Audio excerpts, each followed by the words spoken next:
안녕하세요. 돈 파는 가게 대표사원 김강주입니다. 돈 파는 가게는 지난 8년 동안 단 한 번도 가상화폐에 대한 긍정적인 방송을 해본 적이 없습니다. 그 이유는요, 주식처럼 가치평가 기준이 되는 실적이 없다는 것, 그리고 배당이나 이자 등과 같이 보유이익이 없다는 것, 그리고 일상에서 화폐로서의 교환 가치를 누릴 수 없다는 것, 그 때문에 변동성이 너무 크다는 것, 그런 이유 때문이었습니다. 그럼에도 불구하고 가상화폐가 사라지는 것이 아니라 오히려 더 많아지고, 심지어 비트코인 가격은 한때 1억 원까지 치솟았습니다. 특히 전 세계 주식시장의 대표 가운데 하나인 미국의 나스닥 시장에서 가상화폐인 비트코인 현물에 투자하는 ETF가 공식적으로 상장되고 홍콩을 비롯한 다른 주식시장에까지 확산되고 있는 것이 현실입니다. 그 결과 사람들의 관심은 더 많이 증폭되면서 이 가상화폐를 둘러싼 이런저런 금융사기도 많아지는 것을 보면서 최소한 돈 파는 가게도 구독자를 보호하는 차원에서라도 가상화폐에 대한 진실된 정보를 전달해야겠다는 생각을 하게 되었습니다. 그런데 제가 잘 모르는 분야를 다룰 때는 상대방의 진정성 그리고 사실에 입각한 정보 제공이 가장 중요하거든요. 그러던 중에 우연히 타임 레버리지라는 가상화폐 리플을 기반으로 한 유튜브 채널을 알게 되었고, 운영자의 진정성이 느껴지면서 가끔씩 들었습니다. 현재 이 채널은 개설한 지 채 2년도 되지 않았음에도 구독자가 2.5만 명에 이를 정도로 빠르게 성장했습니다. 그러던 중 이 채널을 운영하고 있는 문창훈 대표께서 최근 리플 빅뱅, 세상의 모든 돈은 리플로 통한다. 정말 제목도 매력적이죠. 이 같은 책을 내었는데, 이 책을 통해서 리플은 물론 가상화폐에 대한 전반적인 정보를 체계적으로 정리할 수 있었습니다. 그래서 제가 인터뷰 요청을 드렸고 흔쾌히 수락해 주셔서 오늘 모시게 되었는데요. 먼저 말씀드릴 것은, 오늘 이 문 대표님을 제가 인터뷰하는 목적은 가상화폐, 특히 이 책의 핵심 주제인 리플 투자를 권유하거나 추천하는 것이 아니고, 그것은 구독자분들이 판단하고 선택해야 될 문제고, 투자에 대한 책임도 당연히 투자자에게 있습니다. 다만 오늘 방송을 통해서 가상화폐에 대한 이해의 폭을 넓히고, 가상화폐가 엄연한 투자 대상이 된 현실에서 그것을 어떻게 활용하면 좋을지 생각을 정리하는 데도 조금이라도 도움이 되었으면 좋겠습니다.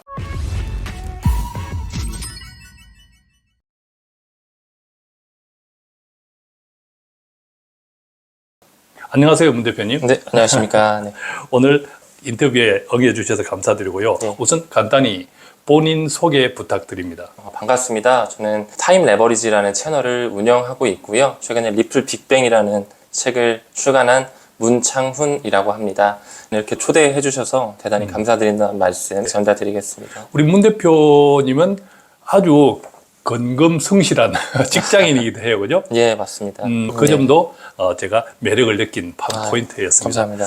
이제 본격적으로 몇 가지 질문 좀 드려볼 건데요. 네. 비트코인이나 리플을 포함해서 네. 만약 가상화폐 투자에 관심을 가진다면 구체적으로 어떻게 투자하면 좋을지, 특히 가끔씩 식당이나 카페에 가면 이 시니어 분들을 대상으로 듣지도 보지도 못했던 코인을 홍보하는 경우도 가끔씩 보거든요. 네. 어떻게 생각하십니까? 맞습니다. 사실 많은 대중분들께서 암호화폐라든지 가상화폐라는 이 워딩만 들어도 조금은 부정적으로 인식하시는 분들이 많으신 걸로 알고 있거든요. 그래서 이제 질문 주신 것처럼 암호화폐에 이제 좀 관심을 가지고 어떻게 투자하면 좋을지에 대한 대답은, 일단 우리가 코인 마켓캡이라고 하는 예. 시가총액에 대한 리스트가 있거든요. 예. 이제 지금 현재 암호화폐 전체 시가총액이 대략 2조 달러 정도가 돼요. 예. 2조 달러 정도 되는데, 사실 어떻게 보면 굉장히 좀 작죠.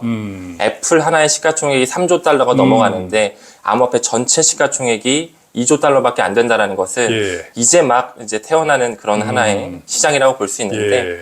조금 더 안정성을 가져가기 위해서는 기관의 자금이 들어온, 즉 시가총액이 높은 암호화폐를 조금 더 눈여겨보고 어떤 암호화폐인지 어떤 유틸리티를 가져갈 수 있는지에 대해서 천천히 공부하면서 투자하는 것이 바람직하지 않을까 생각하고 있습니다. 일종의 메이저 코인 중심으로 관심을 먼저 가지는 것이 좋겠다. 네, 이 말씀이기도 맞습니다. 하네요. 예. 그렇죠? 자, 그렇다면 최근에 가상화폐, 테라 또 루나 사태와 같이 이 부정적인 생각을 파급시킨 이런 사태들도 있었잖아요. 예. 심지어 워런 버핏 같은 경우에는 가상화폐에 투자하는 것은 쓰레기에 투자하는 것과 같다.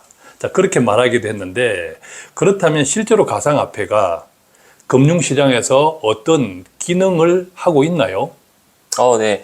말씀 주신 것처럼 많은 대중분들께서 초반에 언급드린 것처럼 부정적으로 인식하는 이유 자체가 뭐 국내에서 있었던 권도형을 필두로 한 어떤 그런 테라 루나 사태도 있었고 2022년도에 있었던 미국의 대형 거래소가 파산한 사건, 뭐 FTX 파산이라든지 이런 굉장히 부정적인 이슈들이 터지면서 개인 투자자들의 어떤 희생이 굉장히 많이 좀 있었던 건 사실입니다.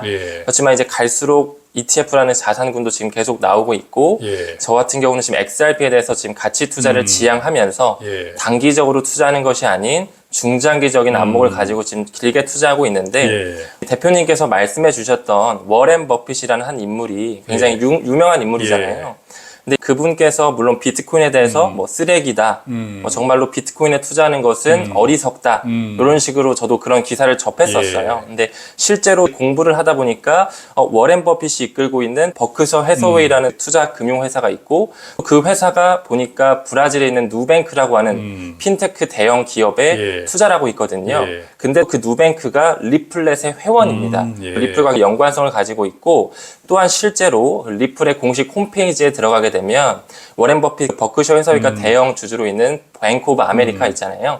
그 BOA가 리플사와 공식 파트너십 관계를 현재 가지고 있습니다. 뱅크 오브 아메리카뿐만 아니라 이제 아메리칸 익스프레스라는 카드사가 있잖아요. 아멕스 같은 경우도 과거서부터 리플과 파트너십 관계를 가지고 있고 현재 결제하는 부분에 있어서 이미 파일럿 테스트를 완료했다라는 공부를 했기 때문에 금융에 대한 어떤 솔루션을 바꿀 수 있는 하나의 기반이 되는 것이 또 블록체인 기술이 되면서 실제로 유틸리티성을 가지고 있는 그런 메이저 코인들이 우리의 디지털 생태계와 굉장히 연관성을 가질 것이다. 이렇게 저는 보고 있습니다. 그렇군요. 그렇다면 리플은 메이저 전체적인 가상화폐 시장에서 보면 리플은 그 규모 면에서 순위로 따지면 어느 정도 되나요? 지금 현재 시가총액 기준으로 약 6위 정도 되는 걸로 알고 6위 있습니다. 정도. 그러면 이른바 메이저 코인 가운데 하나이네요. 그죠? 네, 물론입니다. 메이저 코인이라고 봐주시면 됩니다. 자, 그런데 메이저 코인이지만 6위인데 1등에서 5등도 있잖아요. 하필이면 우리 문 대표께서는 왜 리플에 꽂히게 되었는지요? 저 같은 경우는 사실 투자의 시작을 이더리움 채굴장을 운영하면서 암호화폐에 대해서 뭔가 이더리움이라는 게 있구나, 또 비트코인이라는 게 있구나 이러면서 좀 접하게 됐어요. 사실 리플 XRP에 대해서는 그냥 해외 거래소 옮길 때 뭐 수수료가 싸니까 빠르니까 이걸 써야겠다 요 정도로만 알고 있었는데 실제로 이더리움 채굴장을 운영하면서 이제 저도 이더리움을 채굴하는 입장에서 이더리움에 대한 공부를 하고 또 비트코인의 탄생에 대해서 공부를 하고 또 리플이라는 코인이 있네. 근데 이게 또 과거에는 시가총액이 비트코인 바로 밑에 있었거든요. 2017년도만 하더라도. 지금 꽤 많이 밀렸지만 그래서 리플에 대해서 공부를 계속적으로 하다 보니까 정말 이게 새로운 금융 생태계를 만들 수 있는 코인이 될 수 있겠구나. 이제는 인공지능이라든지 블록체인이 점점 다가와지는 산업 형태로 나아가고 있는데 이와 맞물려서 이 리플이라는 회사, XRP 레저라는 생태계, 이 XRP라는 코인 자체가 이 금융과 굉장히 연관성을 가져가고 미래에는 상호 운용성으로서 모든 게 통합될 수 있는 시대가 올 수 있겠구나라는 걸 계속적으로 공부하면서 리플에 꽂히게 됐던 것 같습니다. 그렇군요. 시작은 리플이 아니었는데 가상화폐 시장을 계속 공부하다 보니까 리플의 가능성을 더 크게 보게 된 거군요. 네, 맞습니다. 자, 그런데 제가 책에 보니까 리플은 1만 달러로 디자인되었다는 제목에 꽤 매력적인 꼭지가 있었어요.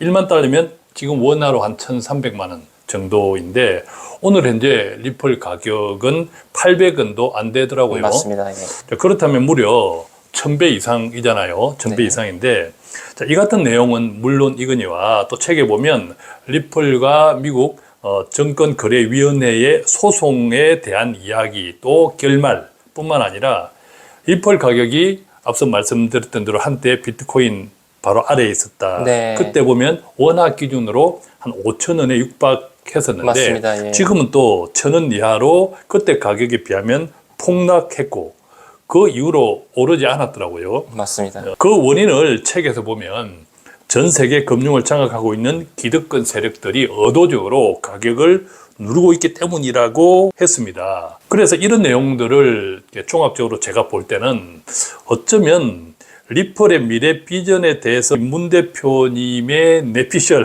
즉 네. 지극히 개인적인 생각을 일반화시키려고 노력하는 것이 아닌가 그렇게 느껴지는 부분도 솔직히 있었거든요. 네, 예. 어떻게 생각하십니까? 네, 일단 이 XRP 1만 달러 론이라고 하는 이제 소위 말해 만 달러 론이죠. 예. 이제 저는 이 부분 같은 경우는 사실 뭐 제가 먼저 이야기했다기보다는 이제 미국의 국방부 출신의 PR 예. 전문가 마크 필립스라는 인물이 있었어요. 그가 XRP는 세계 준비 통화의 가능성까지 갈 수가 있다라고 하면서 XRP가 만 달러까지 가는 부분에 대해서 설을 내놨었는데 처음에는 저도 에이 무슨 소리야 좀 이렇게 좀 생각을 하다가 지금 말씀하신 것처럼 XRP가 뭐 5,000원 정도까지 갔다가 지금 뭐 800원도 안 되는 그런 가격이잖아요. 차트적 패턴으로 보면 지금 눌려져 있는 그 시기 자체가 거의 7년에 가까운 시기가 눌려져 있었거든요. 그리고 2020년도 말에 SEC로부터 미등록 증권을 판매했다라는 혐의로 소송을 당해가지고 그때부터 속칭 리또 속이라고 하죠. 리플에 또 속았다 이런 말까지 생길 정도로 XRP 가격이 굉장히 처참한 모습을 보였다라고 해도 과언이 아닐 정도인데 사실 뭐 이런 부분만 보면 가격적인 부분이 너무 아쉽다 보니까 많은 암호화폐 투자자분들에게는 조금 등한시되고 어떻게 보면 진짜 부정적으로 욕도 좀 나오는 그런 코인 리플이 되어버렸습니다. 예. 하지만 제가 공부하면서 이거 뭔가 있는 것 같다. 정말 그 마크 필립스라는 사람이 만 달러론을 이야기할 정도의 이 포텐셜이 있는 것 같다라고 느끼는 몇 가지 포인트들이 있었는데 첫 번째로는 SEC의 위원장들의 그 스탠스, 태세 예. 전환이 너무나 말이 맞지 않았어요. 실제로 2020년도 12월 말에 제이 클레이튼이라는 사람이 리플을 기소하고 지금 현재 게리 겐슬러가 SEC 위원장 자리를 맡고 있는데 그 리플을 기소했던 제이 클레이튼이라는 사람은 리플을 본인이 기소했음에도 불구하고 기소한 이후에 SEC 떠난 이후에 갑자기 리플을 지지하면서 암호화폐 이런 블록체인 기술을 받아들여야 된다. 이런 스탠스로 나왔고 지금 현재의 SEC의 저승사자라고 불리우는 게리 겐슬러 역시 SEC 위원장을 제이 클레이튼으로부터 받은 거죠. 지금 계속적으로 규제 압박을 막 넣고 있는데 그분도 원래는 SEC 위원장 맡기 전에 MIT 경영대학원, 슬론 경영대학원에서 교수 시절에 있었어요. 예. 그분이 2018년도에 이런 말을 했어요. 이 블록체인 기술은 엄청난 신기술이고 금융시장을 바꿀 수 있는 패러다임을 바꿀 수 있는 이런 혁신적인 기술이다.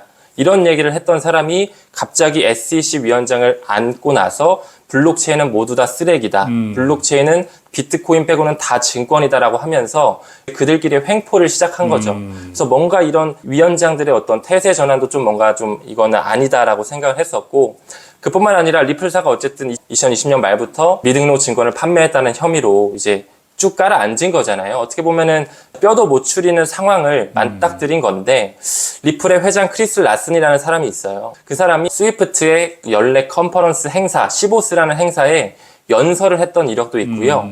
지금 현재 뭐 리플의 CEO 브래드 갈링 하우스라든지 리플의 기술 책임자 CTO죠. 데이비드 슈워츠라는 그런 작자들도 매년 스위스에서 1월에 열리는 다보스 포럼, 세계 경제 포럼에 가서 연설을 하고 있어요. 매년 연사로 초대를 받아서 어떻게 저렇게 소송을 당한 회사의 이런 임원들, C레벨들이 저런 정계에 있는 저런 사람들과 함께 어울릴 수가 있을까? 그리고 유불이라는 하나의 프로그램이 있는데 Universally Blockchain Research Initiative의 약자거든요. 유불이라는 프로그램으로서 이제 리플사가 각국의 세계에 있는 유수 대학들과 파트너십을 맺어가지고 돈을 지원하면서 우리의 블록체인 기술 써봐라 이런 식으로 이제 협약을 맞는 하나의 프로그램이거든요. 지금 우리나라만 보더라도 고려대학교와 연세대학교가 리플사와 파트너십을 맺고 있어요. 그 이외에도 뭐 하버드라든지 펜실베니아 대학교, 뭐 스탠포드 대학교 등등 우리가 너무나 잘 아는 그런 아이비리그 대학들도 리플사와 파트너십 관계를 갖고 있다라는 게 제가 투자함에 있어서 어떻게 이럴 수가 있지? 라는 생각을 가졌던 것 같아요.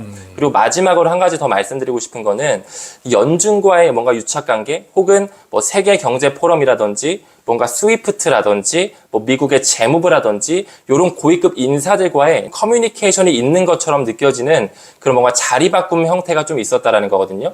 지금 현재 연준 부의장에 있는 마이클 바라는 사람이 있는데 그 사람이 지금 현재는 연준 부의장이었지만 원래는 리플의 고문이었습니다.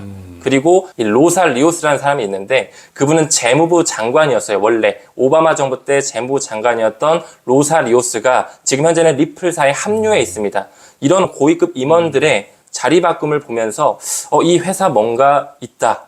뭔가 세력의 느낌이 좀 나고 뭔가 꿍꿍이가 있는 듯한 느낌이 든다. 이런 느낌을 좀 많이 받았던 것 같습니다. 그렇군요. 제가 말씀을 들어봐도 마치 약속 대령 같은 네. 예, 그런 느낌도 없지 않아 있긴 합니다. 자, 그렇기 때문에 문 대표께서는 리플을 의도적으로 뭔가 목적을 가지고 장기간 누르고 있다. 이렇게 해석하고 있는 네, 거거든요. 맞습니다. 네.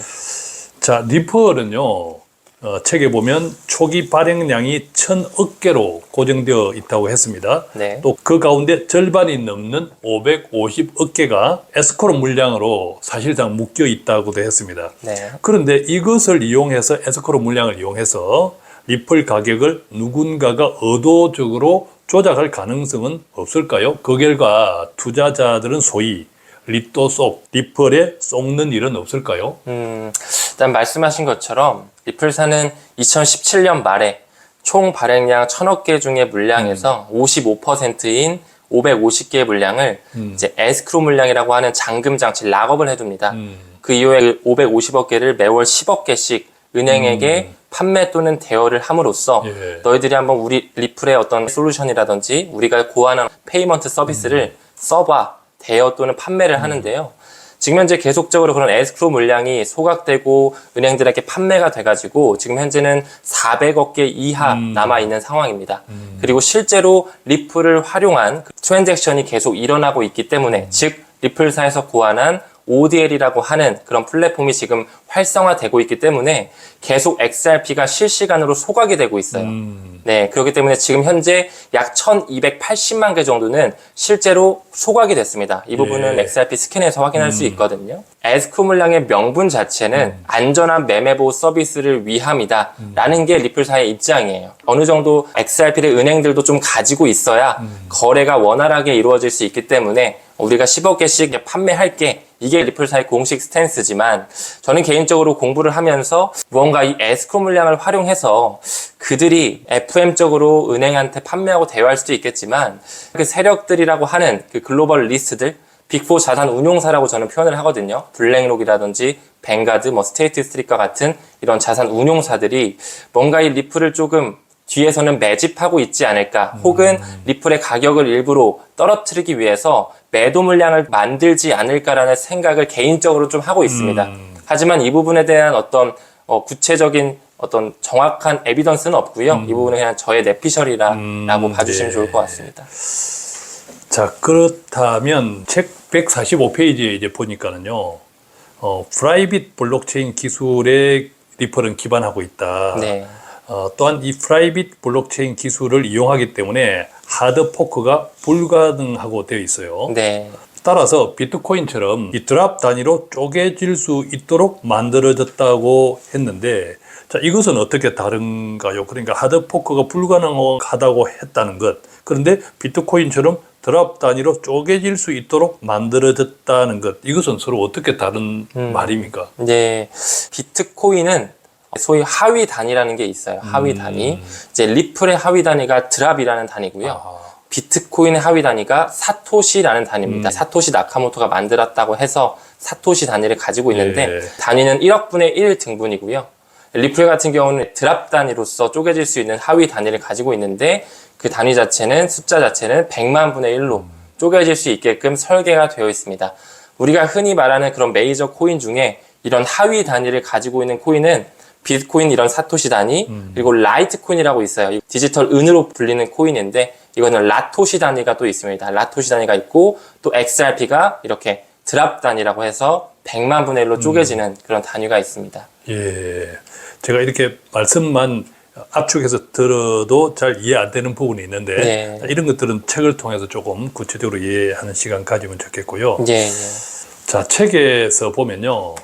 리플의 비전에 대한 많은 이야기를 해두었는데 이게 핵심인 것 같더라고요. 예컨대 국가 간 외환 거래 플랫폼 스위프트라고 아마 외환 거래 하시는 분들은 익숙하리라고 생각하는데 네. 이 스위프트 플랫폼의 향방과 방향과 이 리플이 굉장히 밀접하게 연결되어 있고 네.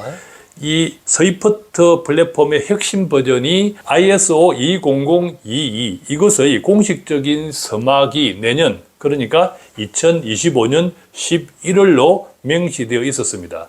또한 리플의 미래 비전 역시 그것에 맞추어서 설명이 되어 있었는데 네. 그렇다면 이 ISO 20022가 무엇인지 또한 그것이 리플의 미래 비전과 어떻게 연결되어 있는지. 네. 사실 이 질문이 정말 말씀 주신 것처럼 핵심 질문이고 제가 리플에 꽂힌 이유 그리고 계속 가치 투자를 해야 되겠다라고 마음을 먹은 이유가 바로 이 기준과 예. 연관되어 있거든요. 예.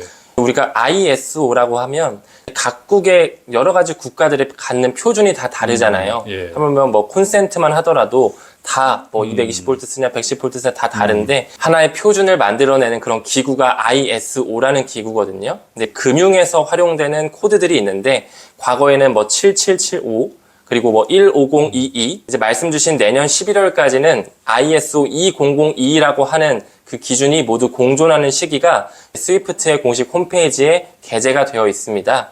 그래서 이제 이 ISO 20022로 뭔가 점점 금융 생태계가 바뀌어가고 있구나 이렇게 좀 이해를 해주시면 되는데 이제 그 안에 RMG라고 하는 Registration Management Group이라는 하나의 등록 관리 그룹이 있어요. 그 안에는 단 하나의 이제 블록체인 네트워크가 들어가 있거든요. 즉 금융기관들이 점점 새로운 ISO 20022 메시징 표준을 탑재하면서 이제 금융거래의 블록체인을 넣겠다라는 의미거든요. 근데 그 안에 그 단 하나에 있는 블록체인이 바로 리플 네트워크이기 때문에 저는 반드시 이 스위프트의 기준 ISO 20022 메시징 표준이 모두 공존하는 라이브 되는 그 시기 내년 정확히 11월 22일이거든요. 이것은 스위프트의 공식 홈페이지에 나와 있고 뭐 JP 모건이라든지 뭐 BNI 멜론이라든지 뭐 스탠다드 차타드와 같은 이런 미국과 영국의 금융 세력들 또한 이 기준을 맞추기 위해서 조금씩 마이그레이션을 하고 있는 과정에 있습니다.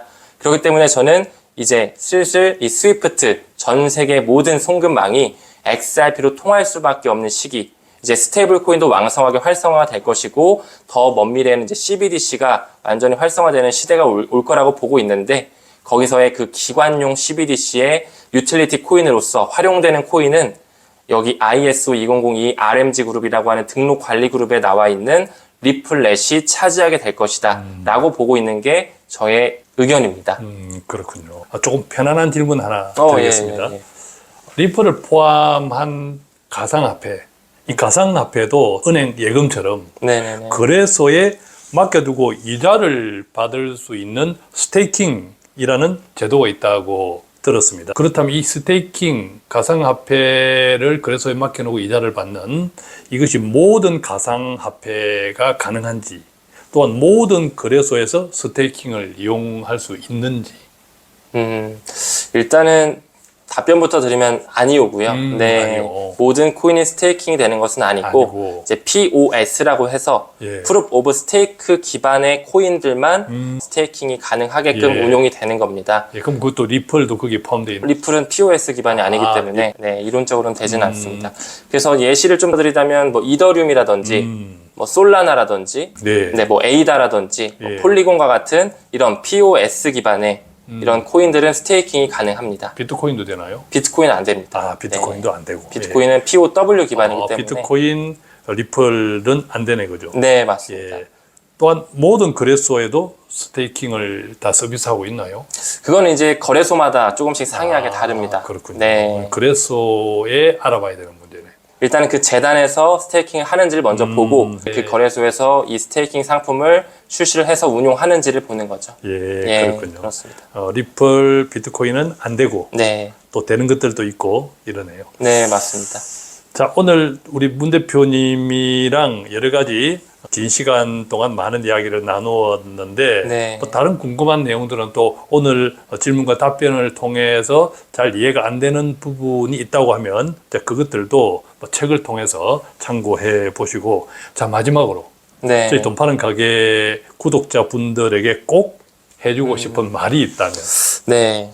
대표님께 듣기로 시니어 분들 그리고 연배가 저보다는 인생 선배님들이 많이 보시는 걸로 듣고 왔는데 이제 암호화폐에 대해서 이제 초반에 언급드린 것처럼 많은 대중분들의 인식 자체가 조금 포지티브보다는 네거티브 쪽으로 쏠려 있는 거는 사실 충분히 이해가 되는 상황입니다. 하지만 이제 점점 법의 제도가 생겨나고 있고 지금 ETF까지도 생겨났고 그리고 또 비트코인 같은 경우는 반감기라는 게 있거든요. 4년에 한 번씩 반감기 주기가 있는데 올해 4월 달에 반감기가 있었어요. 예. 네 번째 반감기가 있었어요.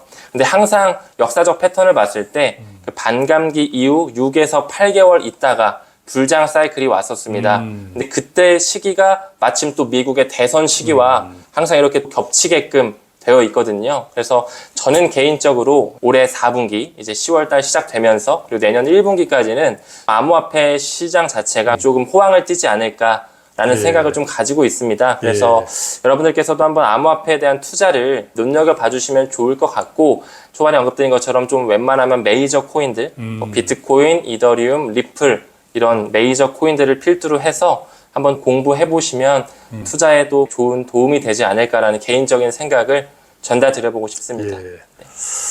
자, 오늘 문 대표님 가상화폐에 대해서 특히 이제 리플을 중심으로 말씀을 주셨지만 가상화폐 시장을 이해하는데 많은 도움이 되었으리라고 생각합니다. 혹시 미진하다고 생각하는 부분들이 있다면 타임 레버리지라는 채널, 유튜브 채널을 아까 운영하고 있다고 했잖아요. 네, 맞습니다. 그쪽도 가끔씩 방문해서 필요한 정보 살펴보시고 그럼에도 불구하고 저는 카페나 식당에서 듣지도 보지도 못한 이 가상화폐를 이렇게 유혹하는 그런 것은 많이 조심스럽더라고요. 맞습니다. 네, 그런 것은 정말 좀 조심해야 됩니다. 주의하시면 좋겠고 네. 특히 뭐 가상화폐 다단계 이런 것도 매우 조심해야 된다. 맞습니다. 이 말씀 드리고 싶고 문 대표님이 굉장히 끼가 바르세요.